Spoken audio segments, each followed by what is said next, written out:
26મી જાન્યુઆરી.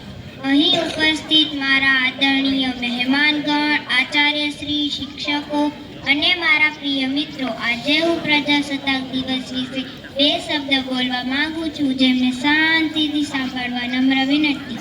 ભારતમાં 26મી જાન્યુઆરી એ ગણતંત્ર દિવસ તરીકે ઉજવાય છે. 1950માં આપણું ભારતનું બંધારણ લાગુ કરવામાં આવ્યું હતું અને પ્રજાસત્તાક સ્થાપિત કરવામાં આવ્યું હતું.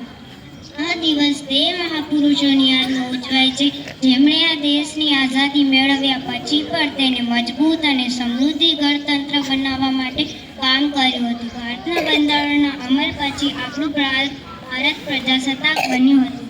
26મી જાન્યુઆરીના દિવસે સવારે શાળાઓમાં, સરકારી કચેરીઓમાં અને પાટનગર દિલ્હીમાં રાષ્ટ્રધ્વજ ફરકાવવામાં આવે છે. રાષ્ટ્રગાન ગવાય છે, રાષ્ટ્રગીતો ગવાય છે અને ઝંડા ગીત પણ ગવાય છે. રાષ્ટ્રધ્વજને સલામી આપવામાં આવે છે. લાલ કિલ્લા પર આપણા રાષ્ટ્રપતિ રાષ્ટ્રધ્વજ ફરકાવે છે. સાંસ્કૃતિક ઝાંખીઓ પણ બતાવવામાં આવે છે.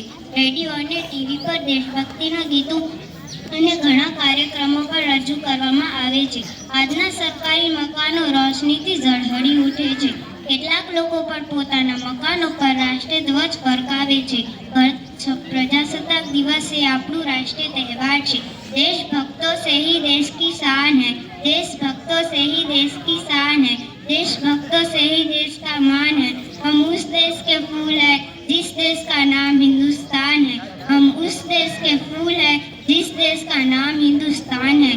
ભારતનું બંધારણ આપણને યાદ અપાવે છે કે આપણે બધા સમાન છીએ, આપણે દેશના નાગરિક છીએ અને આપણે આપણી ફરજો બચાવીને આવનારી પેઢીઓનું સારું ભવિષ્ય ઘડવાનું છે. આભાર. જય હિન્દ, જય